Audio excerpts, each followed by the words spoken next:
Hello, hello. I guess that was a little short.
Hello, let's try this again.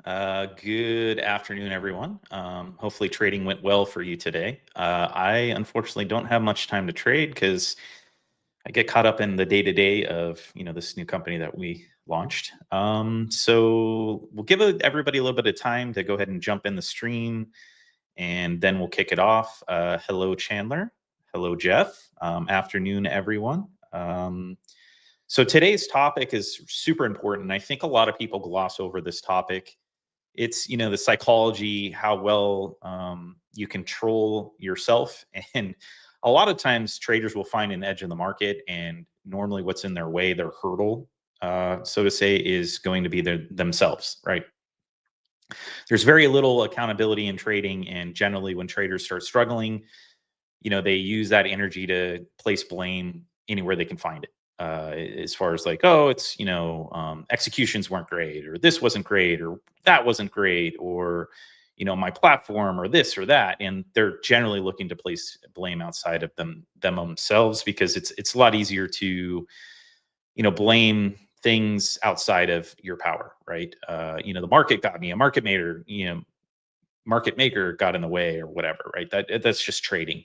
And that's why trading's so tough. Is accountability is hard. It's hard to take blame for things, or identify emotional things that are creating a lot of tension in your trading. So today's topic's about that.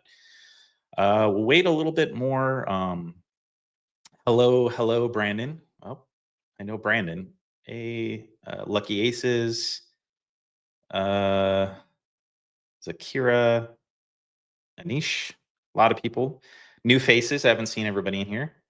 Just Shima, baby. I know you. Hello, hello. So I think we've waited a little bit of time. We'll go ahead and get into kind of the slide presentation. We'll talk more about these topics in detail and how to get away from self-destruction and self-sabotaging behavior. Because really, there's tons of edges out there. There's tons of strategy that actually work, but ultimately it's getting caught up in things that are actually in your control that generally create a lot of tension in your trading, and that actually take a very profitable strategy and make it very non-profitable. Or you get into tilt and then you're blowing up accounts, and that's what we're going to try to help and work on today. Is let's get you out of that. Let's get you focusing on things you can control as a trader, and let's give you some tools and strategies to hopefully help you make better decisions in your trading. So let's get back to the slideshow. So, first slide is welcome. Welcome, everyone. Hopefully, I think everybody had enough time to jump in. At the end of this, we are going to be doing a giveaway. I think it's midway through. We'll be showing a little QR code that you can scan. I know a lot of people are here for the giveaway, but thank you for joining us if you're just here to get some advice. Because look, everybody needs some help in trading. Trading's very hard. It's not an easy thing. It's not an easy thing to master. You're probably never going to master it, but you'll get better slowly. Every day, you'll notice you'll do less stupid things, which is great. Let's start this off now. The market's been a bit inconsistent, to say the least. Very choppy, all over the place.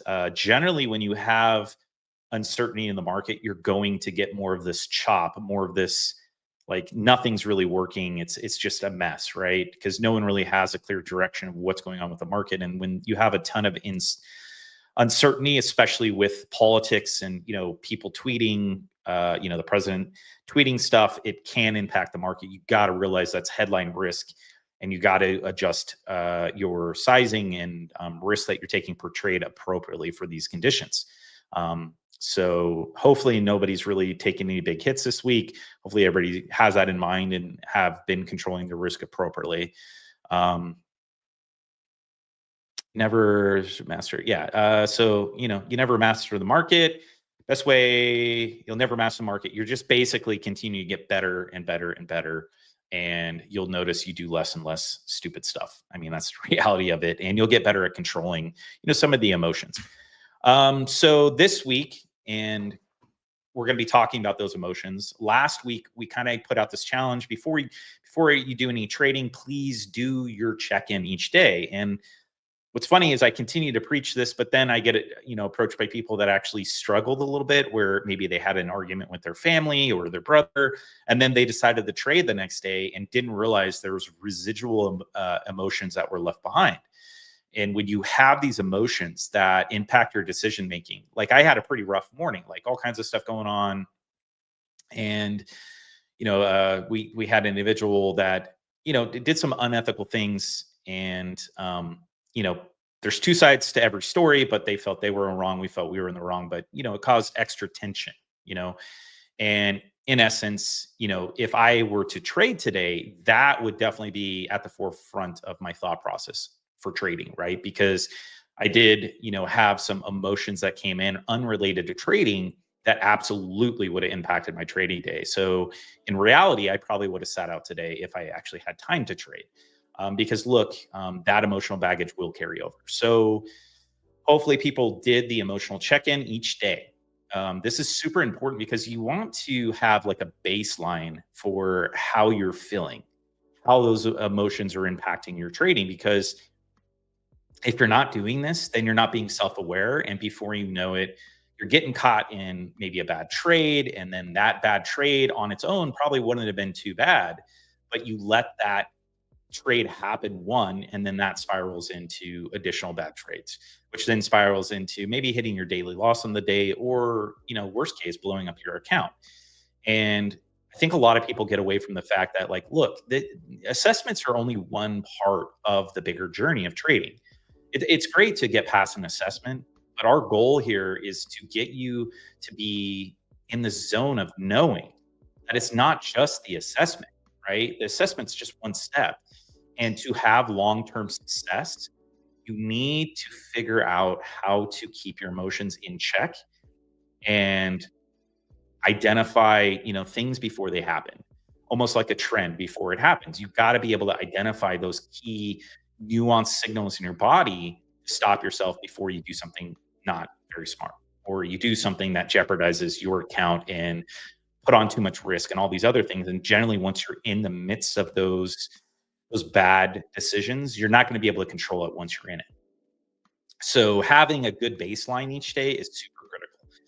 Um, and then doing the checkout each day is very important. All these things have been added into our system to try to get people to think differently than your typical assessment or evaluation, whatever you want to call it.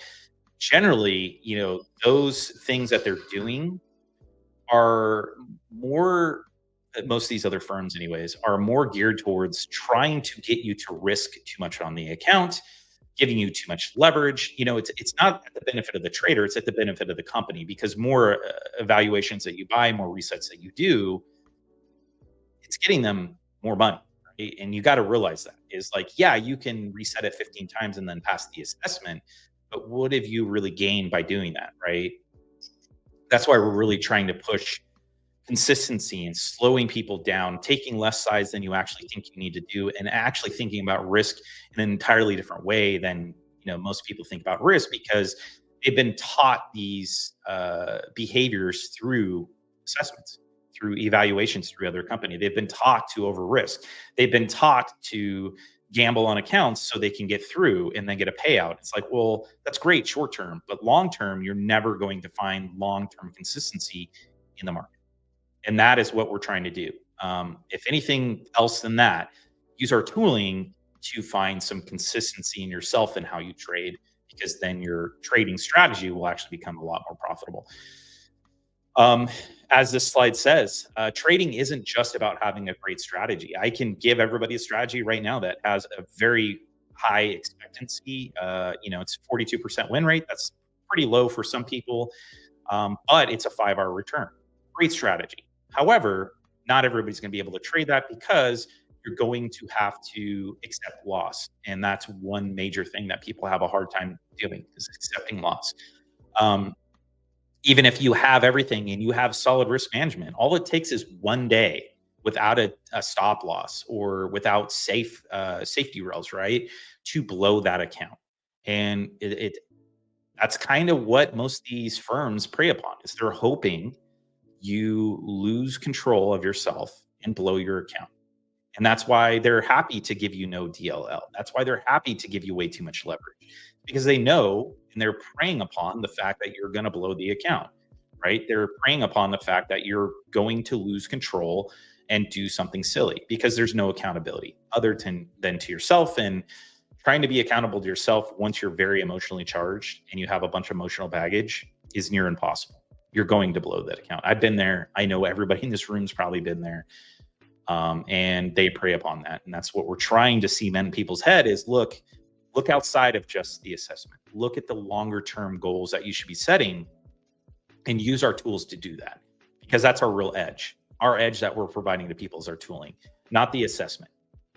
Don't think about the assessment as the end goal. Your end goal should be finding consistency. Yeah, this is all about mastering your mental game. The key is consistent success. It's okay. You're going to have some trouble sometime. You're going to find yourself making bad decisions sometimes, but it's how you react to those and finding a way to limit yourself from self-destruction. Easier said than done, right? So we're going to work on that today. What is tilt? And tilt works in both directions. Like, you can have positive tilt where you're making a bunch of money and you're killing it. You're in the flow state. It feels like what the market's going to do. And those days are amazing, right? But also gives you some, false confidence in your strategy. And it also encourages really bad behavior. And you got to control yourself both when things are working really well and when they're not working well at all. Generally, me personally as a trader, I didn't find a lot of issues when things were going well, with self-control and managing risk and stuff like that. But other traders may have those issues. For me, it's when I have a bad cycle of trades. And for me, it's after about 2 trades. I need to take a break, 2 losing trades, right? That threshold may be completely different for you as a trader. And that's what you need to understand is, look, no one trader is the same. No one trader is going to have the same issues, right? Traders are going to have different issues, but we're going to have a lot of similarities. We rhyme, right? So this trader may not have, this particular issue, but they have this issue, right? So each coaching session is really independent of the trader and understanding what strategy they trade, how they utilize their strategy, how well they control risk, how well they can bounce back after a series of losses. Do they, it's finding that threshold and getting involved before it becomes a situation where you're out of control, right? That's really what's key. So, one of the biggest reasons traders lose money, it's not a faulty strategy. It's literally they get in their own way. And because there is no accountability and there's no oversight, there's no big brother or boss man or boss woman to come in and be like, hey, you're doing it wrong. You're not doing a good job. What are you doing? Right. And when that accountability isn't there, we tend to kind of sneak in and do kind of silly stuff. And then we get rewarded by the market. Like, oh my gosh, I just added an extra, couple lots because I took a bad trade. And then that extra lots helped me get back to break even. And now what happened is I just did something really, really silly that at any risk desk, they would have told you, no, we're stopping you for the day, right?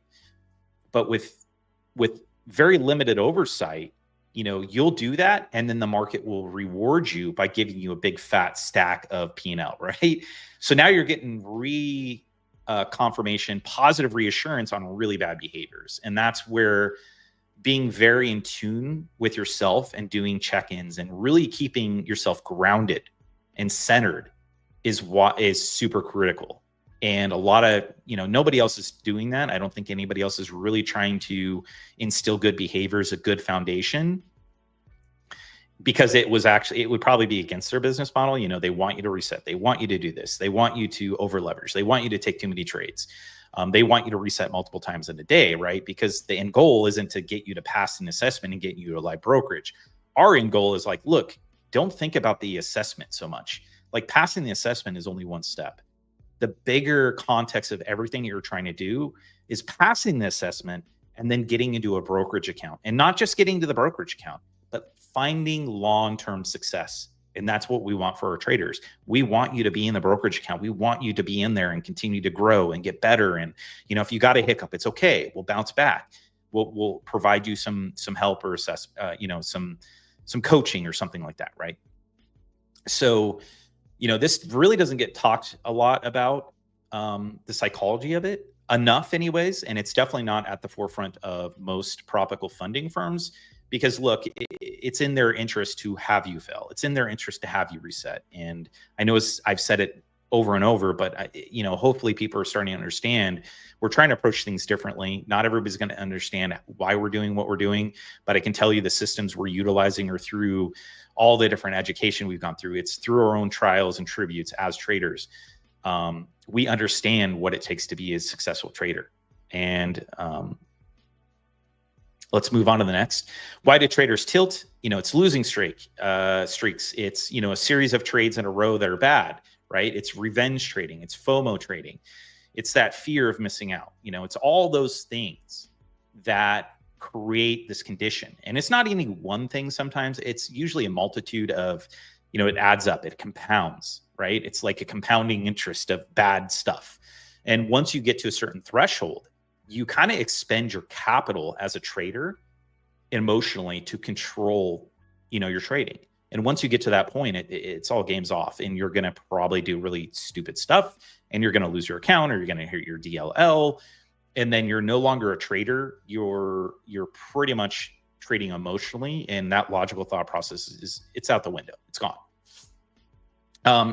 Overconfidence after a winning streak. This can happen. It doesn't happen to me, so I really can't talk too much on that. Hopefully, later in the stream, when we talk to Bullproof, maybe he'll have some insight on that. But generally, for me, it's a series of losses in a row that trigger my lack of self-control.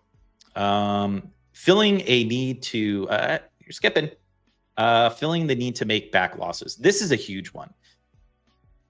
You'll get into a trade, you'll be trading well, you'll get out, and you're up on the day, but then you take a loss. And your immediate thought process isn't, hey, what's, where are we at? Is there another setup getting ready to set up? Instead of thinking about that, you're thinking, okay, well, what can I jump into to make the money back that I just lost, even though you're up on the day, right? It's mind-boggling. I don't understand it, but we all do it. I do it all the time. A lot less so now, because I have safeguards in place and I have systems in place, and I try to stay self-centered. Not to say I'm perfect. Like, I am going to make mistakes just like everybody else is going to, right? This is all very common to traders. And these are the things I've met with hundreds of traders. Hold on a second. Hey, Raj, I think that is the delivery company. I warned you this. If you could jump in and kind of handle part of this, and then I'll jump back on. Yeah, sounds good. So as Brian was saying, that need, wanting to make back losses, is pretty strong. And a lot of traders struggle with a very similar issue, and they feel like they need to make back what they lost. But as you know, what probably happens is you end up losing more. If we go through our win rate, depending on what your win rate is, even if it is a 60% win rate, you could see that there's a good chance you're going to have multiple losses in a row. So your mental game needs to be strong enough to go through that drawdown. Here's the solution. We need to track our triggers, catch the tilt early, and then inject logic to stay in control. So identifying your triggers.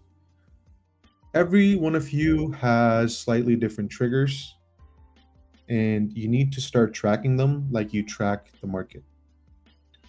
It could be something simple as you leaning in, or you clenching your mouse, or your hands starting to sweat. But you need to actually collect that data and figure out what is making you actually tilt. That's step one. Once you know what's making you tilt, you can start identifying it in real time. Like, for example, if you notice that you lean in towards your monitor, and if you're doing it again, now you know, okay, I might be starting to tilt. Here's where you sort of combat that old routine of tilting is you need a clear injecting logic to combat that tilt. And this needs to be in your own words. So before you inject that logic, you need to break up that physical action. So get up, stretch, take a deep breath, whatever you need to do, and then inject some logic. And this needs to be in your own words. So for me, for example, every time I tilt, I mess things up. This time won't be different. So you sort of need to remind yourself, because you're in such an emotional state, that you need to be logical. And the only way you can really do that is by taking a physical break or breaking up that physical action. And if you need to step away, you can step away and come back to your desk and look at things from a cleaner perspective.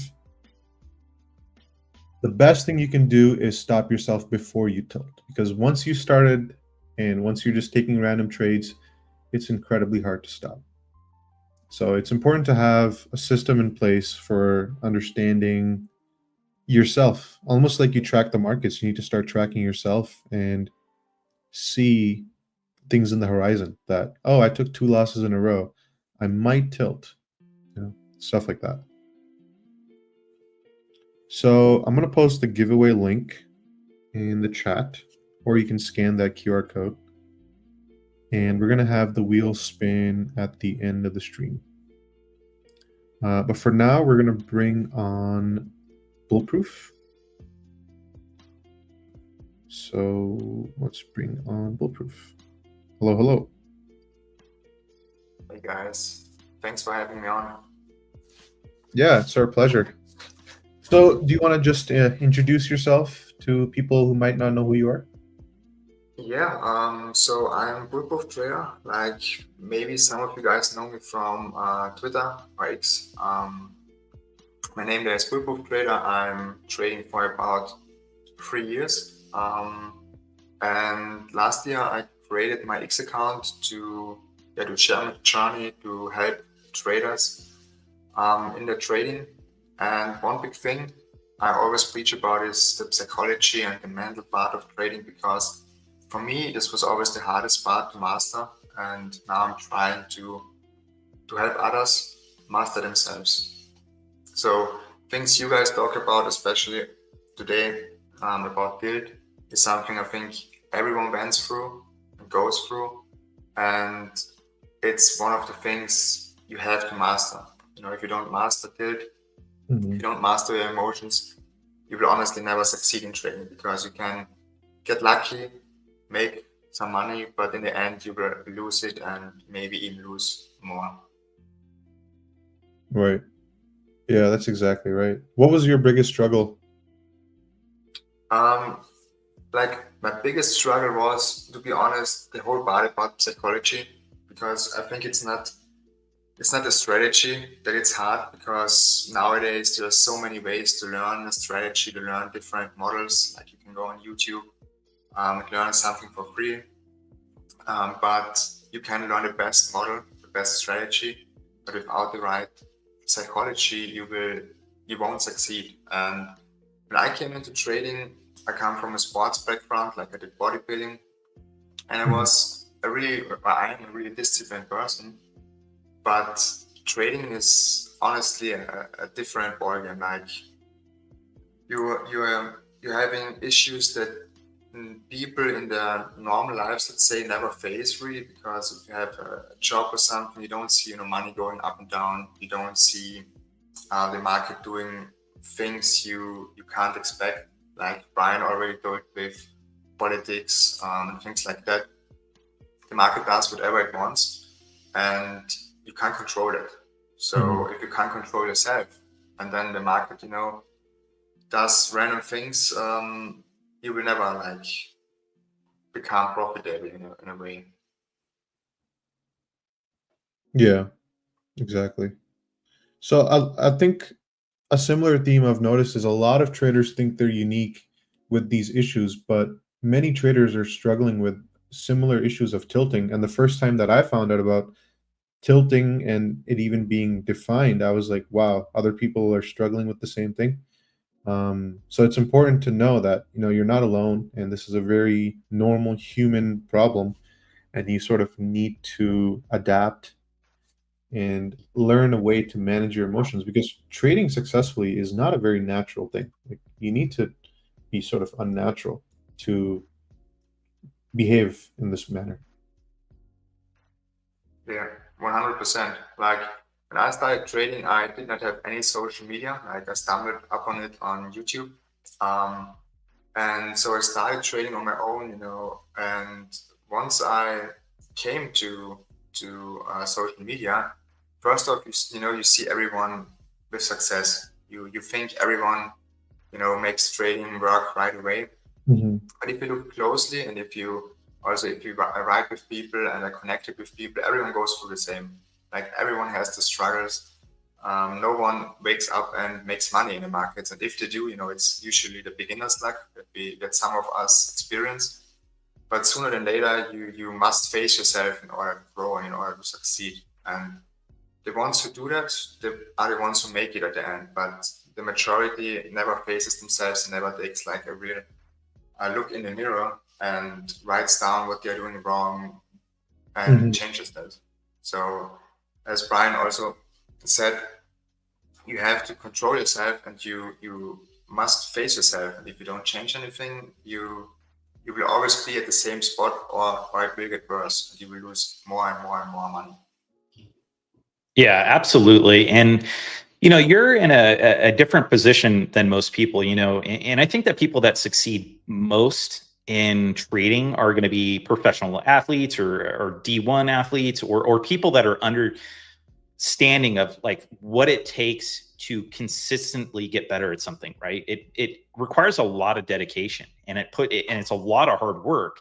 And I think you've already shared, but you're a professional bodybuilder, right? You have to make sure that you're working out at certain times. You have to make sure that you're eating the right foods and doing everything you should be doing to get the results that you want, right? Very result oriented.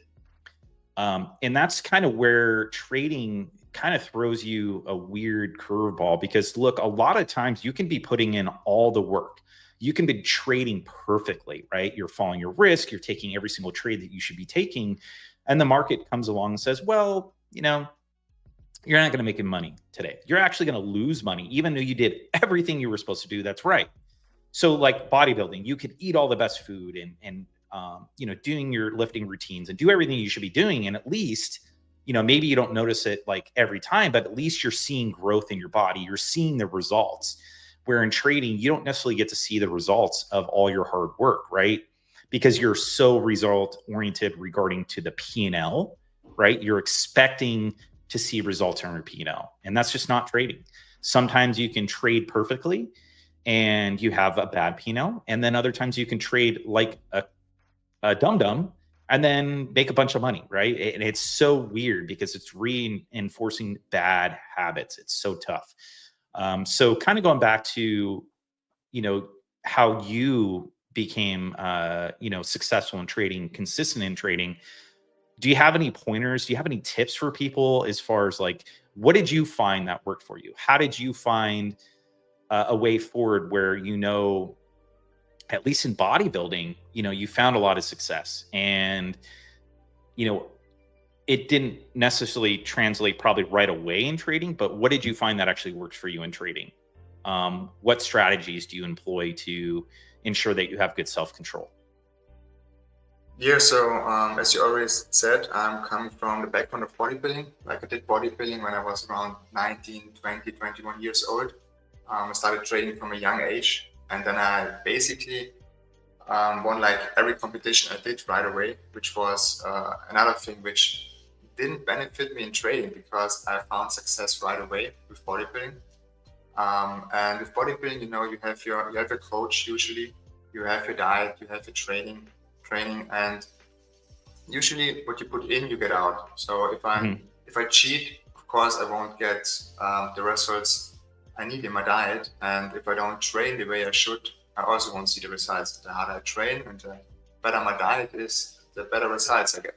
And with trading, it's honestly a completely different ballgame. I always like to say the mental aspect of bodybuilding and doing competitions, having a strict diet, training like twice a day with cardio and weight training is nothing compared to the mental side of trading. And when I started, I always admitted I had all the struggles you can think of, like fear of missing out, guilt, taking hundreds of trades per day.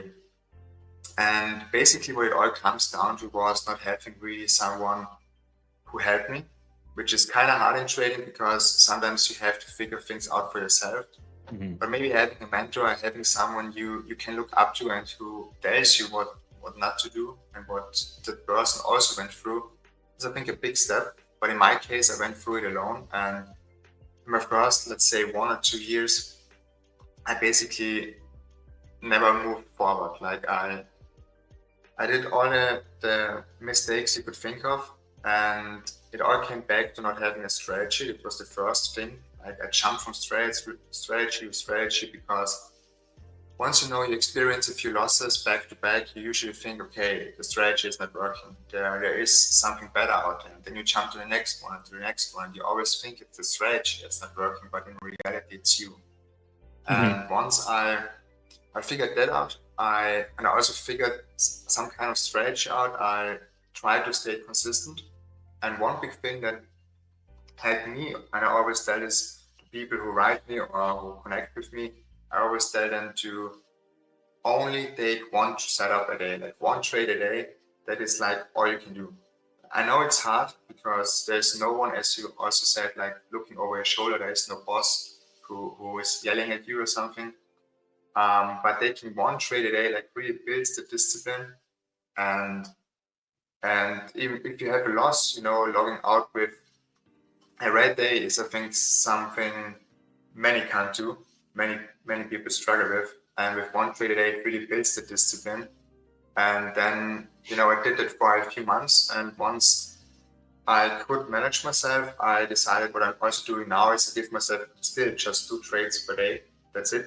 I'm not a scalper. I'm just a day trader. I take my 1 to 2 or 1 to 1 trades. And if the first one is a win, I'm done.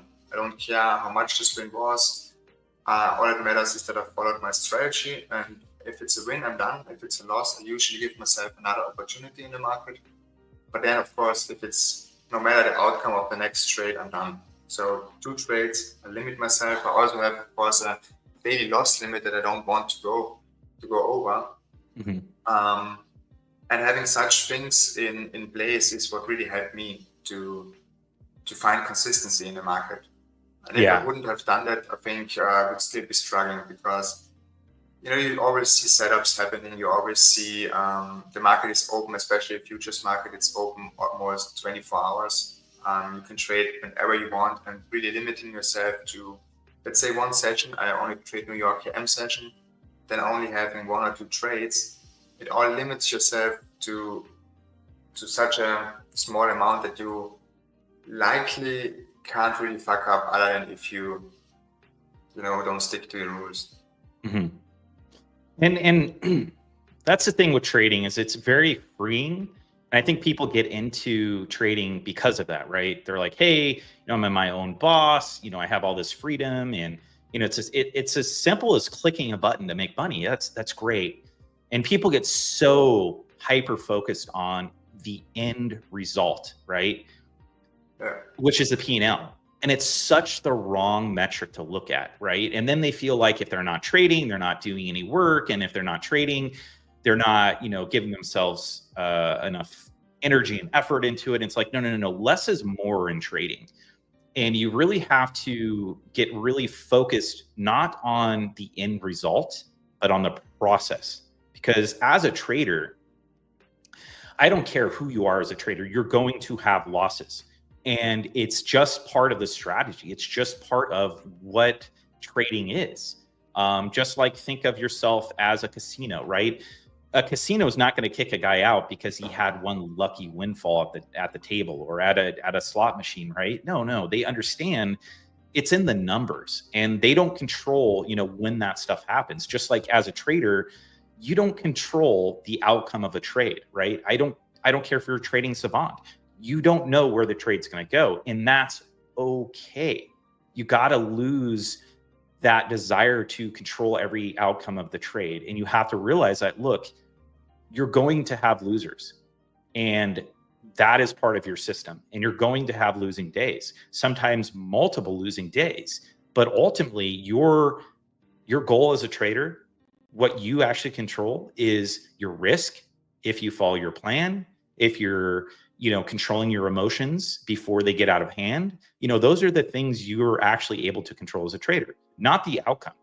So I encourage people to get away from the outcome-based trading and more focus on the process of trading.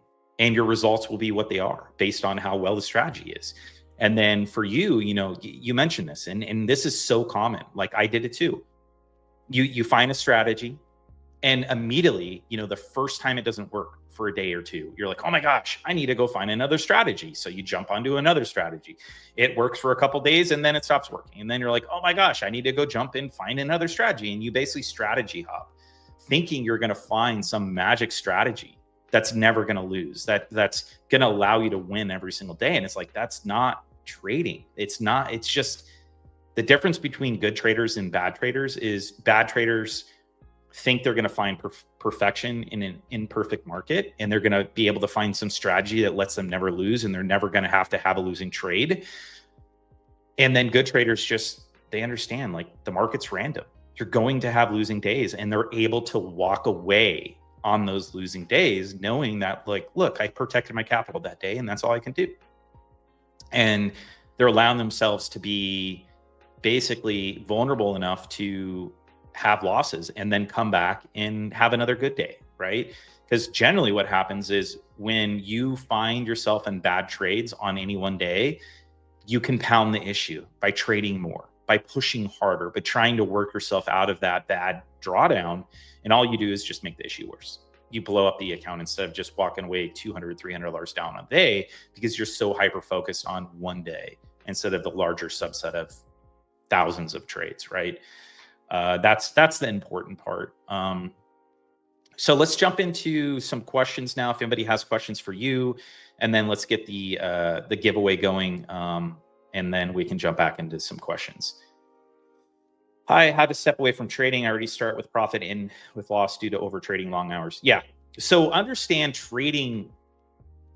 You're a professional athlete, right? You're going to get tired. The more you trade in a day. So if you go from taking, your normal day is 5 or 6 trades or less than that, right? Then you're trading 10 times that amount. You're taking hundreds of trades in a day. You're going to get tired. You're going to make bad decisions, and you're going to erode your edge, right? And the thought process most people have, and this is super common, is like, look, I'm down. I know I can work myself out of this trade. And maybe it happens every once in a while. And now you create confirmation bias and you're like, look, I worked my way out of a trade. But in reality, you're just damaging yourself. And you got to realize, like, you got to trade less to be more successful. Some of the best traders that I know don't trade a whole lot. They actually find out when their strategy works best. And when it doesn't, they cut those times out, they cut those hours out, and they also keep themselves in the self-aware, being centered, and knowing that, like, after 2 or 3 hours, their performance dwindles. It's not as good, right? You can't expect yourself, no trader should expect themselves to be on point for 6 hours straight. Like it's just, it's not achievable, right? You're going to get tired and you're going to make bad decisions because of that. So figure out when you trade best and cut out when you don't. And you'll feel a lot less stressed. You'll have a lot more success. I guarantee it. And you'll be in a better position to be successful in trading. Giving back profits is it's normal. And if you don't have a system to stop yourself from doing that, then you're going to continue to give back all your profits in the day. So either if you get up, like let's say 1,000, then have a hard stop to say, I'm only giving back 20% of my profits. I'm only giving back, 50%, something like that, where after you give back that amount, you can stop yourself from continuing. Next question. So this is for Bullproof. How much do you think going to the gym consistently helps with being a good trader? I personally think like the discipline you have outside of the charts usually transfers to what you have during the charts and during trading. So I always say if your diet is good, if you're going to the gym, your mental is also better. There are lots of studies, there are lots of psychology articles about it, how the gym and how activities can influence your mental state. And the better your body is, the better it functions, the better your mental state will be, and the better you will trade. So I'm a big believer in going to the gym or even doing some sports. It doesn't matter if it's the gym or if you like to run, whatever it is. But I advise everyone to stay fit, especially with trading. As you sit on your desk, maybe for a few hours, you need to get some activity in. And I'm always a big believer in the discipline outside of your trading is how disciplined you will be during trading. And if you can't stick to, let's say, doing sports, or if you can't stick to your diet, how do you expect yourself to stick to your trading plan if you can't stick to some normal things outside of trading? So yeah, I think it helps a lot to do some sports and to be consistent outside of trading too.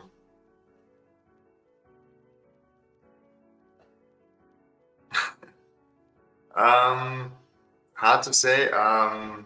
Favorite bodybuilder, I'm from Austria, so I have to go with Arnold Schwarzenegger, the oak. So I think that's my favorite one. Yeah, that would make sense. Arnold's a good guy to root for. All right. And, talking about discipline, look, outside of trading, I'm a very disciplined person, right? But there's different levels of discipline. Like inside of trading, things that I wouldn't do outside, in the real world, I do in trading. And it's crazy to me. Like I have phenomenal discipline outside of trading, but when I'm in trading, and I don't know if it's the money, I don't know if it's the excitement, the adrenaline of trading, I don't know what it is. But inside of trading, I find myself having a much harder time trying to stay disciplined. And I don't know if it's because everything's so emotionally charged and your emotions become in control of your trading, but that's why I have a very systematic approach to dealing with that, where, after my first trade, if it's a loser, right? Because I don't really get tilt on the win side. So it's only on losers for me. I find that my threshold is 2 trades in a row that are losses. And then what I do is I inject logic. I get up off my desk. I go for a walk. I put my hands on something. I make a sandwich. I don't know. I go and do something outside of trading. And then when I sit back down, I do a self check-in. I go from head to toe and I say, okay, am I breathing weird? Am I tension in my shoulders? Am I leaning into my desk? Am I gripping my mouse weird? Like whatever it is, if I notice any small nuance in my body language, I'm not ready to trade again, right? You got to realize, like, if you get in an argument with your wife or husband or whoever, your significant other, family, think about how long it takes you to start not being upset, right? It's not 10 minutes. It's not 15 minutes. Sometimes it could be a day, right? But with trading, we expect ourselves to bounce back within 10 minutes and be like, oh, I'm good to trade, even though I just lost $600, right? That's not the case. You got to be, your own monitor of your emotions. You have to stay centered. So if you find that you have like a threshold, and this is what I call it anyways, a threshold, your best bet is to stop and reevaluate of how you're feeling, because if you don't and you ignore that, that's when you do a lot of damage to yourself, which then makes you even more upset. And then those emotions carry on, not just one day, multiple days, weeks at a time, right? We don't want to get in that cycle. It's a really bad cycle to get into.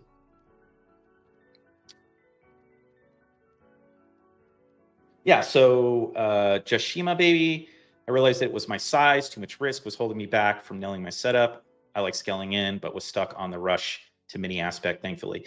Yeah, so it's normal, right? If you size down, your first instinct and your first thought is, man, it's not even worth my time. I'm not seeing enough of the P&L go up. I'm not going to make enough money. And like you're rationalizing why you want bigger size, but in reality, it's conflicting with your ability as a trader to manage your risk appropriately, right? Or you're taking too much size for how much drawdown you have. And that's the very first thing people generally end up doing. And that's because we've all been conditioned through these other companies to do it, right? We've been conditioned to take way more size and take all this risk and try to pass accounts super fast. And it's like, that's great to pass an account, but that's not the end game. Like you're on the very first step of your journey as a trader. You're like down here and you still got to climb way up here, right? So you have to be cognizant of that. Like the assessment is only part of it. And if you manage your risk like some of these people do in assessments or evals or whatever you want to call them, you're not going to last. You're going to get a payout and then blow up. Like it's not going to help you long term. And if you want to be a trader, you got to get serious. And you got to be serious about risk management. And that comes down to, look, if you know you have a great setup that works, and you know that you typically have anywhere from 3 to 4 drawdowns in a row, right? Then you need to build in a buffer of your risk management to be like, I need at least 5 losses to put me in danger in my risk, right? You got to have that buffer, or else you're putting yourself against a wall and you're not going to be successful. You're not giving yourself enough room to be wrong.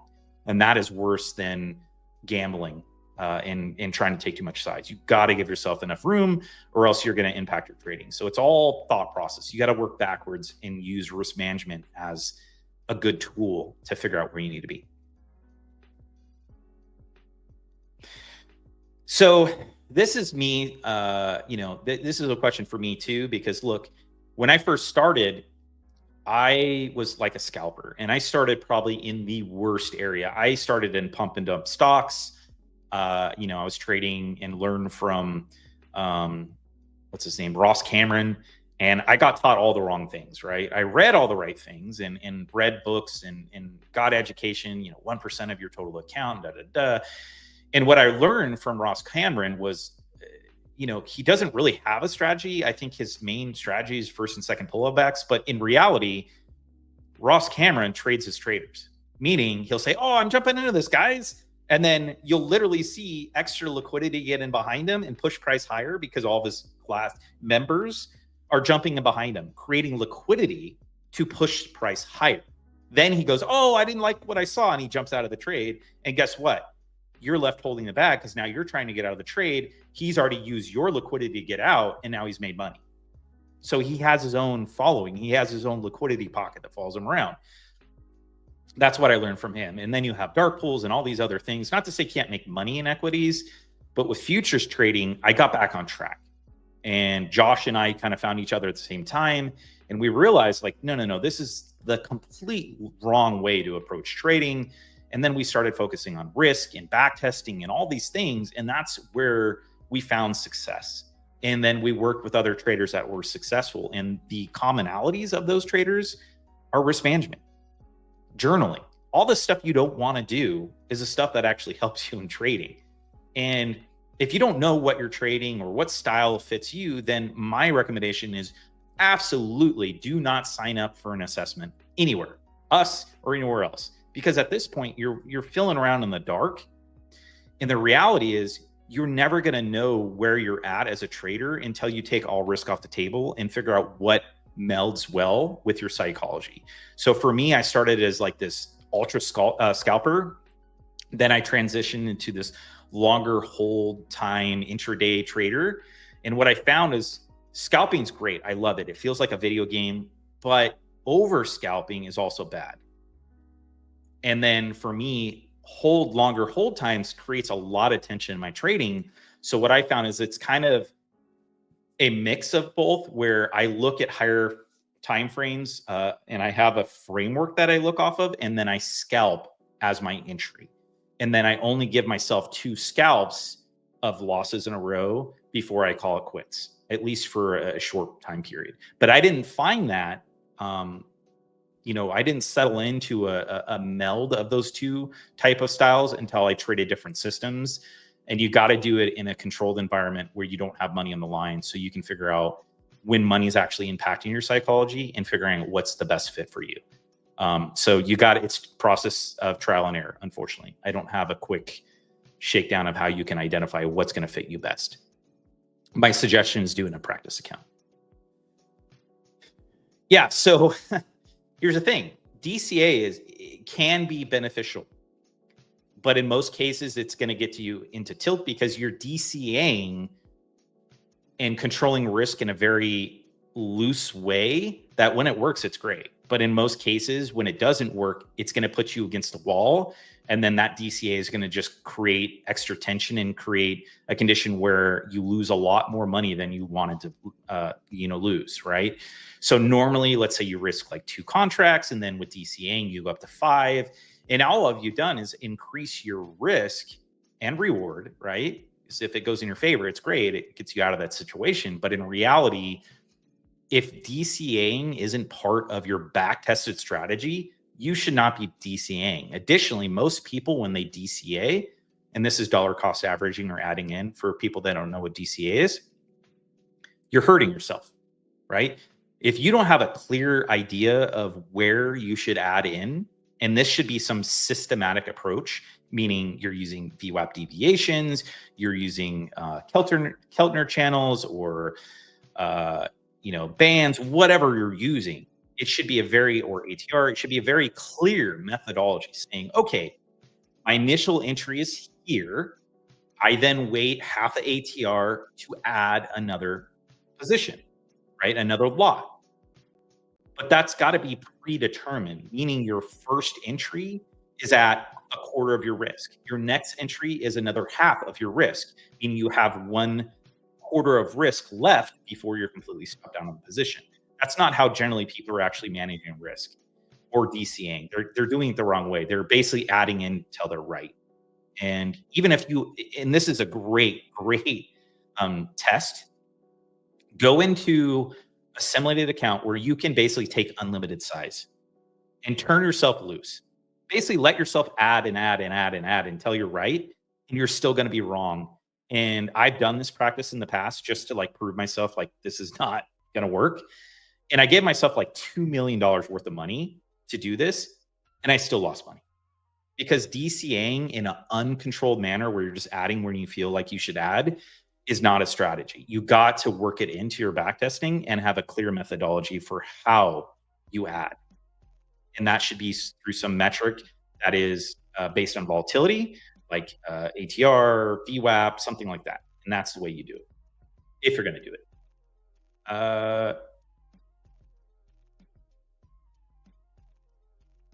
What's the advantage of passing a demo account first before a real combine? So if you're talking about our practice accounts, the purpose of the practice accounts is for you to use the tools to forward test your strategy without risking any money, right? Yes, you do pay for it. Yes, it's $29, but what other place can give you a full journal system with analytics for $29? I'm pretty sure all the journaling platforms out there are more. So we're including all of the journaling, all the tools, everything that's going to help you to actually get better, and the data and an account that you can reset for very cheap, $2, right? The purpose of those practice accounts, and they actually start at $19, sorry. The purpose of those practice accounts is for forward testing for people that don't have a really clear strategy. And so they can forward test multiple strategies in a very safe environment where no risk is on the line. And then they can then look at the data and be data driven instead of feeling around in the dark and not really knowing what you're trading in, what works and what doesn't work, and like not having the statistics. Like you'd be surprised how many people I talk to when I'm like, hey, what's your win rate? Okay, not just your win rate, but what's your R return? And you know, I don't know. I don't track anything. It's like, well, then how do you know things are actually working? And that's where confirmation bias comes in. And then things might not even be working, but you think they're working and you're losing money and you don't even know why because you don't have the data to look at, right? So that's what the point of the practice accounts is: for testing, practicing a strategy, and allowing yourself to be wrong at a price point that's not going to impact your trading. So if you can prove you can trade in a practice account and hold the account and pass it and do everything you're supposed to do, it's basically like a proof of concept where now you can move it into an environment where you're actually risking real capital, right? And this is something I'll say over and over: do not sign up an assessment with us if you don't have a back tested strategy that actually works. If you don't have a strategy that you're actually making money in, you're throwing your money away, you're burning your money. Like, don't do that. It's not going to help you as a trader. Go into a practice account, prove that you can make money, prove to yourself, and have a real strategy, and then transition into assessment and see how you react now that you've introduced extra stressors, and then go from there.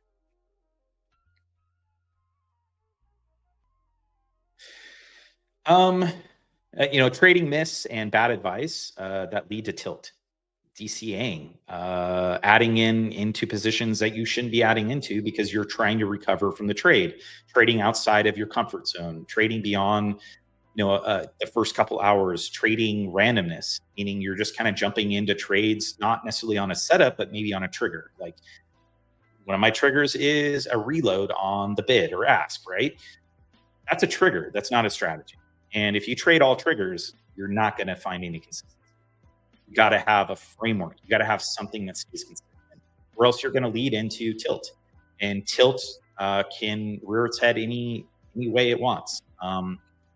A lot of times when you have a lack of confidence in your strategy and you don't have back testing results, you're going to tilt because you're making the trade so much about the end result that you lose focus on what you actually control as a trader, which is those things I've already mentioned.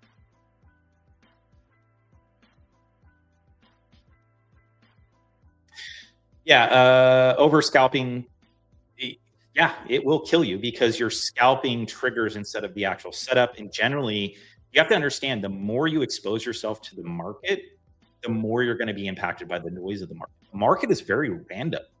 And yes, there are edges in the market, but the more trades you take, the more you expose yourself to scalping and getting in and out of trades, the more you're going to be dealing with randomness that's generated by algos, different people liquidating or hedging or contract expiration. All these things impact the market, right? You as a trader should be utilizing and finding an edge, one edge. That's all I recommend. And once you find one edge, get really good at trading just that one edge. And once you can prove that you can trade just that one setup and do it really well, and you are basically trading it to your best ability and the edge is playing out the way it needs to play out, that's when you add additional setups. You add more. But to start, really don't add in extra stuff because generally that's what's going to kill your P&L, scalping included, unless it's part of your edge. But it needs to be back tested and you need to have confirmation it's actually adding value, not taking away value.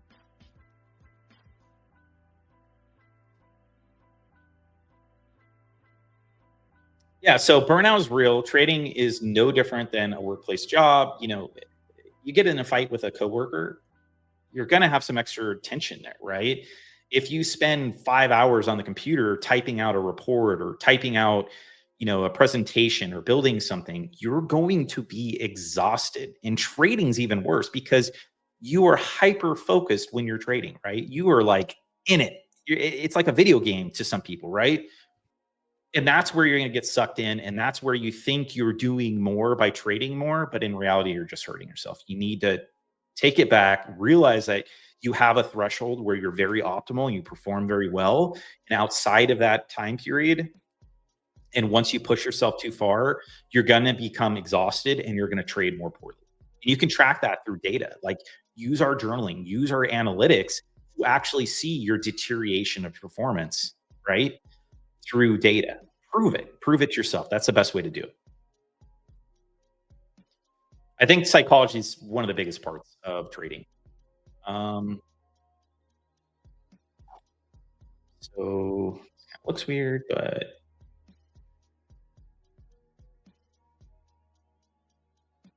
discount code right now that just popped up. Let's go ahead and do the giveaway, Raj.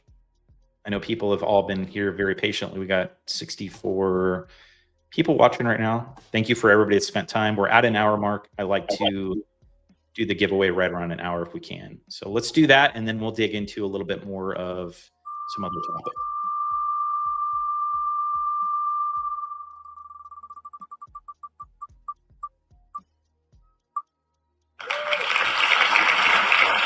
Jose, congrats. We will get you an email. Congrats on the account. All right, next one.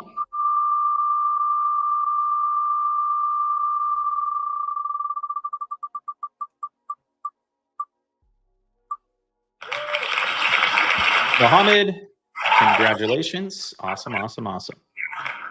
And those are our giveaways for today. And we really appreciate everybody joining. And I think a lot of people dismiss the value that journaling offers and the analytics portion offer. And, people are so focused on passing an assessment. And I really hope we as a group of traders and as a company can start pushing away from that narrative to be like, look, the assessment is such a small part of your journey as a trader. Like, we need to focus on the things that you actually can control, which would be developing a really great strategy and having a consistent framework and managing your risk really well and getting away from those P&L swings where you have this trajectory, you're up, and then all of a sudden you're like, and you lose it all, right? I see a lot of that in trading, and that's all avoidable. Those big spikes down are all avoidable if you have a clear, concise plan to manage risk, right? So it's super important that we get away from your primary focus of let's pass an assessment to let's get a good, consistent foundation and manage risk appropriately and focus on controlling the things we actually can control as a trader, which are, your plan, your risk management, your emotional control, and really getting good in those areas and improving in those areas. And then your strategy will continue to get better. Your P&L will get better as a result of trading better, right? That's what's important. And hopefully, the more we talk about this and the more guidance we can offer to traders, they'll start to understand like the journaling and the analytic portion of what we offer is far more valuable than, the actual eval and passing one, right? Because anybody can pass an eval. The main thing is not just passing, but getting to a point where you can maintain consistency and actually take money out of the market over and over and over for years to come. And that is the goal. That is what we're trying to do. And that's through good behaviors and good foundation.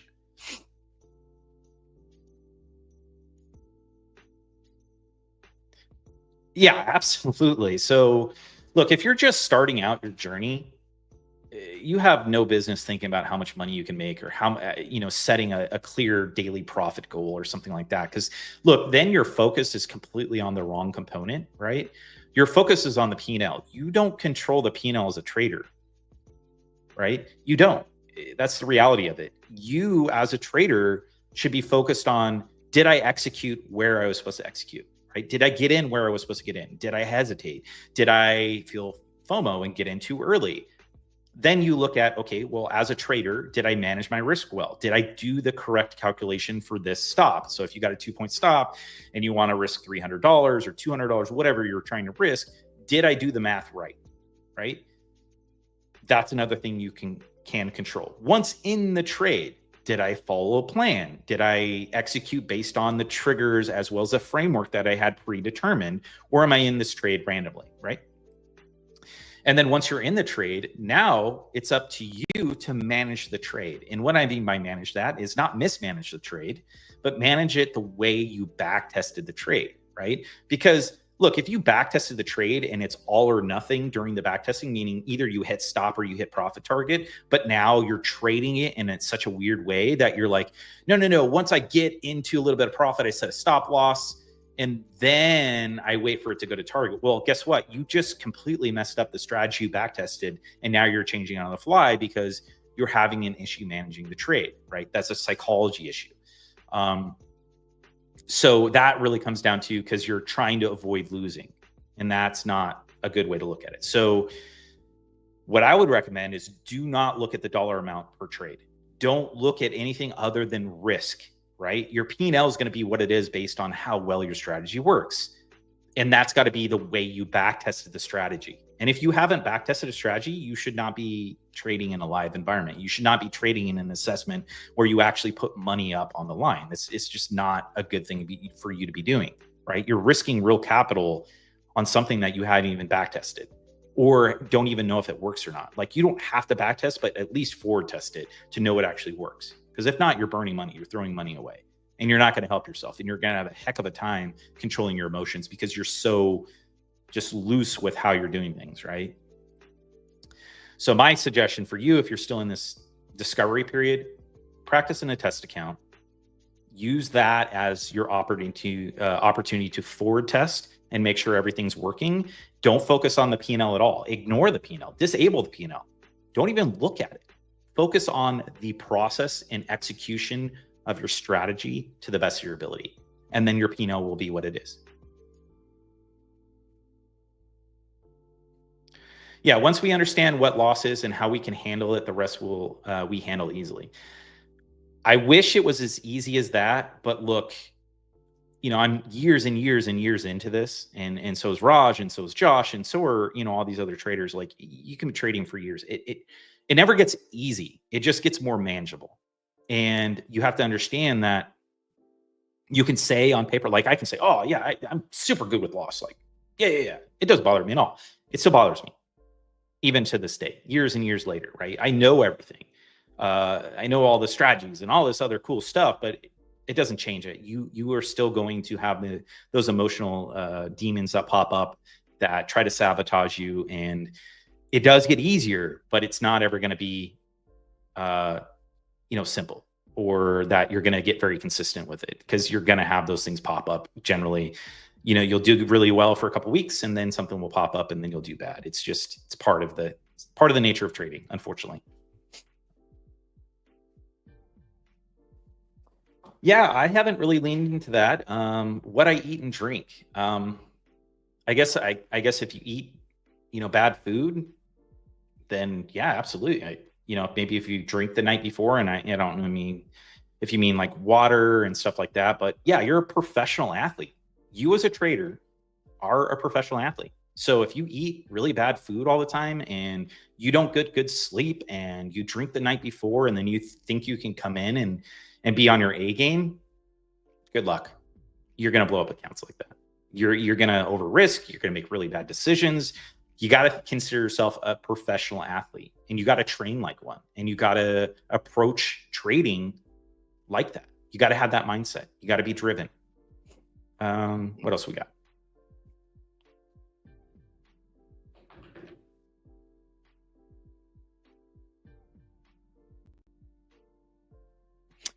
I've analyzed the website from top to bottom. You don't have too many prop firms like TFD wanting great looking platform, lots of tools, analysts. It was bonus with Partnership X.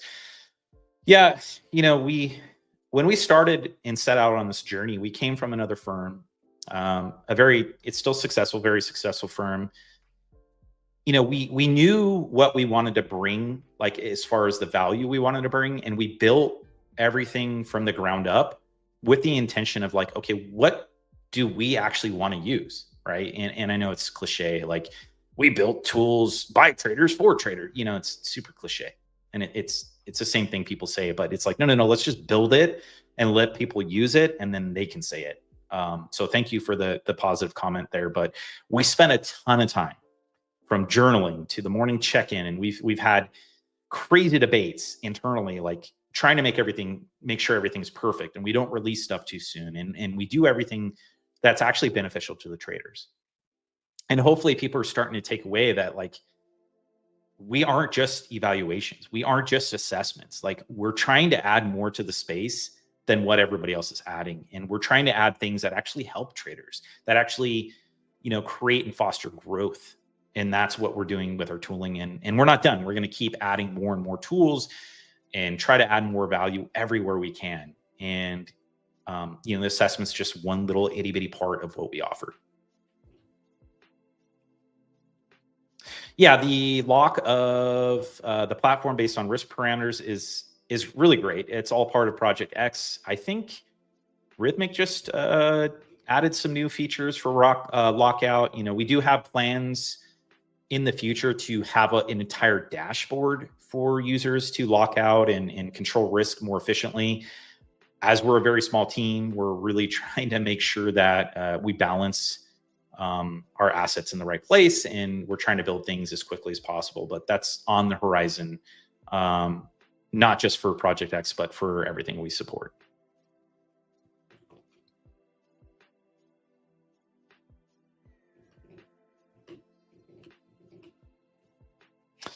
Found out I'm more of a partial person than trailing. It would always take me out when I trail. The stop loss, maybe I was doing it wrong, but it never worked. Yeah, that really comes down to how you're managing your trades in relation to how you backtested, right? So if you backtested one way with trailing stops, like great, trade it that way because those are your statistics that you have.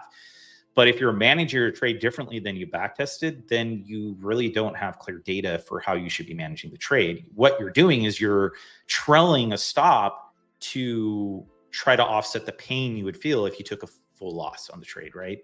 So you're cutting your trade short potentially to avoid the feelings of, you know, the uncomfortableness of having a losing trade, right? So again, you're curve fitting your trading to avoid loss. That's not a good approach. Me personally, when I back tested it, it's all or nothing, right? However, because of my personality and my psychology, I take pieces off. And this allows me to hold winners a lot longer. And I take pieces off at predetermined locations. I use view app deviations as part of my scaling, but I get in full position and then I scale parts out, but I never adjust my stop until I'm 80% of the way to my target. So if it comes back 80%, I need to have a stop loss there. But that was back tested. I didn't just arbitrarily say, oh, you know, I'm going to go ahead and trail it right here. No, I have a system behind why I actually put stop losses and adjust stuff after a certain threshold, because I know if it makes 80% there and then comes back to break even, it's likely going to stop me all the way out. So I use statistics to guide my judgment there. Are there any performance enhancing food or substances? Caffeine. A lot of people trade caffeine. However, caffeine can cause jitteriness, and it can actually impact your trading and make you feel like you got to do more. When in reality, trading is a lot about waiting. And it's weird because you feel like with any other sport or activity, the more you do, the more end result you get. But when trading, if you do too much, you actually end up hurting yourself more. So it's about sitting and waiting for good opportunity and filtering out bad stuff and getting really good at just trading as least amount as possible, I guess, if that makes any sense. Caffeine does give anxiety. I don't know of any other performance enhancing stuff. I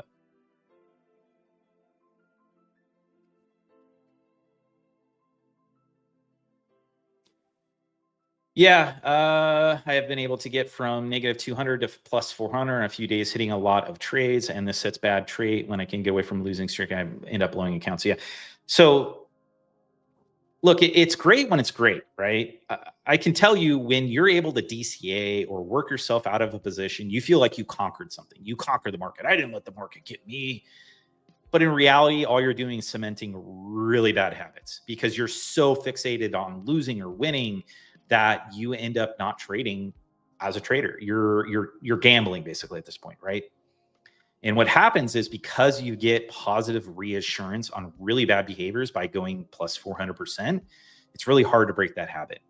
So what I would recommend is get into like a rehab where you take an account anywhere. I don't care where you go, put very little money on the line, either in a practice account or a really cheap account somewhere, and totally get away from focusing on P&L and focusing only on the process. Even if you have a strategy that doesn't work very well, just focus on the process. That's all you need to do. And as long as you can execute your plan, get in on the trades when you're supposed to, take proper risk, get out when you're supposed to, and trade your setup purely as most purely and holistic as you can. That's what you should focus on. And if you can do that for like a couple weeks and you can prove yourself you can do that, then you should be able to collect pretty good data. And then you're going to see that, like, if you can cut out a lot of stuff, either one, your strategy is actually profitable, or two, it's not. And at least you can get back on track. That's my recommendation for resetting mentally. Awesome. Bulletproof, do you have any final thoughts? Any advice for the traders? Yeah, final thoughts. The presentation was pretty well, Brian. You talked like a lot about things like mentality, and there were some important parts I think everyone should take away from. And the most important thing I can tell everyone is to take your time. Like, don't rush trading. It's a skill that takes years to master, to be honest. And social media portrays this in a way that you can make money after a month of trading, or if you pass an eval, but you won't get rich. Like, it's not a get rich quick scheme.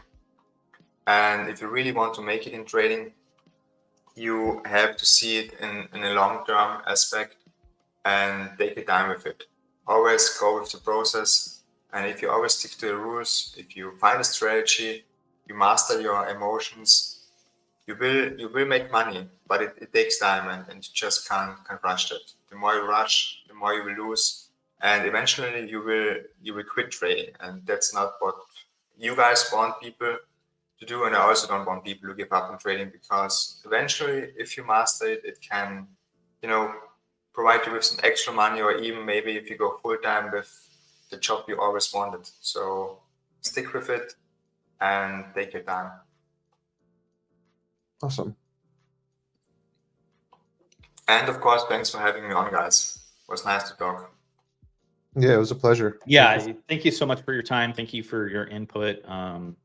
Sorry for the interruption. It actually ended up delivering the wrong thing, so that's cool.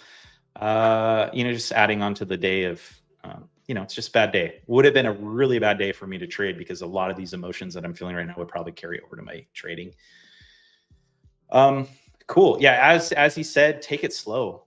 There's no rush. The market's going to be here for years and years and years. It's been around a really long time, and it's not going anywhere. So take your time and master the right things, and think more heavily on process and risk more than how much you can make. Because in the space right now, everybody averages, oh, you can make $1 million. And I thought the same thing. I think we all thought the same thing, is after a year, 2 years, I'll be making a couple $1 million. It's like, no.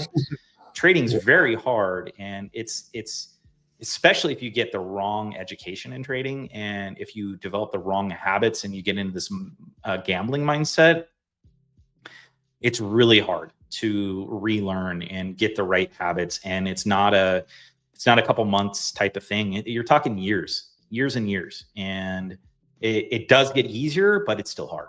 And you got to figure out who you are as a person, and then adjust accordingly, and make sure that your trading style fits your psychology. I always say, if it was easy, everyone would be a trader, because then everyone would make, everyone would make thousands of dollars every day and would live their best life. But that's not the case. Exactly. Yeah, for sure. So we have a challenge for you guys this week. Brian, you want to talk about it? Yes. So the challenge this week: track your triggers. Every time you feel frustration, revenge trading urges, or FOMO creeping in, write it down. Keep a simple log of what triggered it. This is really good, because what we're trying to do is, as emotions start to creep in, you lose your ability to logically think, right? We call it the monkey brain takes over, and you start basically just clicking buttons and hoping things work out, right? And by injecting a little bit of logic, by injecting a little bit of thought process into typing out, and I don't care how you do it, either through our program or on hard paper or whatever, just do it. And start tracking when you start feeling these emotions. And I think most traders think they do this for a week and then somehow they're going to, you know, be solved of all these problems. But this is a long-term process, and you got to do it every day for months at a time. And you're going to see results. You're going to see that keeping track of these things and knowing what triggers you will absolutely transition to better trading and allowing you to actually let your trading and strategy play out the way it should. And it will help you stop getting in your own way. Yeah, so this will be next week, the psychology of consistent trading part 2. Join us next week at 12. We'll try to do the giveaway right around an hour. I know a lot of people probably come in kind of half listen and then want the giveaway. That's great. At least we're starting to get people in here and thinking about the right things. That's our main goal here. So next week, plan on 12 p.m. and we'll try to do the giveaway around an hour in, but it will be a continuation of this. And we'll probably dig into a little bit more of our tagging system to make sure people are using it correctly, the way we envisioned it, where you're getting the most value from it. Just a reminder, we do have a 40% off right now, no funded setup fee, up to 400 brokerage bonus, which basically means if you sign up, you get through the assessment. Take your time, please. When you go to the brokerage, refund up to $400 of your initial assessment fee into your account. So it's a pretty good, really good deal. I think it's a really great value. You know, that's just the little stuff that we're trying to do. As a lot of people, I don't think see the actual value we're offering. They don't see the value in journaling, and they're all part of this assessment carnival ride that hopefully we can get people off that ride into a more structured environment and try to give some good guardrails and try to get people into the right mindset when they're trading. That's what's important. So we'll see you guys next week. If you are comfortable with being on a live stream or being coached live, you can reach out to media at the Futures Desk and we can set you up and get you on stream and maybe work on some of your inner demons to help you get better. Continuous improvement's what's core to getting better as a trader. I think that's it. Everybody. Yep. Thanks everybody for joining. We'll catch you next week.